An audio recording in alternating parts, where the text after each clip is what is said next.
আল্লাহ তাআলা বলছেন সূরা হুজরাতের 11 নম্বর আয়াতে আল্লাহ তাআলা বলছেন ইয়া আইয়ুহাল্লাযীনা আমানু লা ইয়াসখার কওমুম মিন কওম। সুবহানাল্লাহ।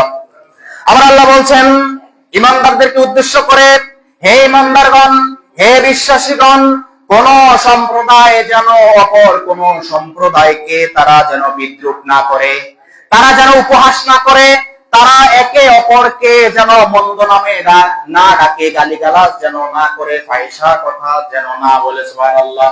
নির্দেশ দিচ্ছেন কে? আল্লাহ নির্দেশ দিচ্ছেন। কে কে বলেন?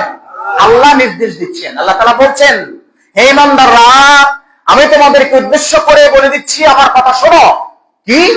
সেটা হচ্ছে তোমাদের মধ্যে পৃথিবীতে এক সম্প্রদায় যারা আরেক সম্প্রদায়কে, এক গ্রামবাসী আরেক গ্রামবাসীকে, এক বাড়ির মানুষ আরেক বাড়ির মানুষকে যাতে করে তারা যেন বিদ্রুপ কথা না বলে, হাসি ঠাট্টা তামাশা মন্দ নামে যাতে তাদেরকে না ডাকে। নির্দেশ দিচ্ছেন কে?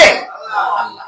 যিনি আমাকে সৃষ্টি করেছেন, যিনি আপনাকে সৃষ্টি করেছেন, যিনি আমাদের সবাইকে সৃষ্টি করেছেন, যিনি পৃথিবীর সকল মানুষকে সৃষ্টি করেছেন, তিনি নির্দেশ দিচ্ছেন। আপনাকে কথা বলার শক্তি দেওয়া হয়েছে, আপনাকে কণ্ঠস্বর দেওয়া হয়েছে, আপনাকে বাক শক্তি দেওয়া হয়েছে। তার মানে এই নয় আপনি যখন তখন যাকে তাকে বিদ্রুপ করবেন, তার মানে এই নয় আপনি যখন তখন যাকে তাকে মন্দ কথা বলবেন, তার মানে এই নয় আপনি যখন তখন যার তার সাথে আপনি গালিগালাজের সাথে কথা বলবেন। নাউজুবিল্লাহ। ঠিক না? এখন দেখেন এই জিনিসটার চর্চা বেশি কোথায় হয় জানেন? আমার নিজের অভিজ্ঞতা, আমি যেটা দেখি, তবে এমন কিছু কিছু গালি আছে যেগুলো আমরা আপনাদের বোঝানোর জন্য আমাদের মুখে নেওয়া জায়েজ নাই, হারাম। আপনারা জানেন ভালো করে কি ধরনের গালিগুলো আমাদের সমাজে কি প্রচলিত আছে। এই গালিগুলো দেওয়া যাবে? যাবে?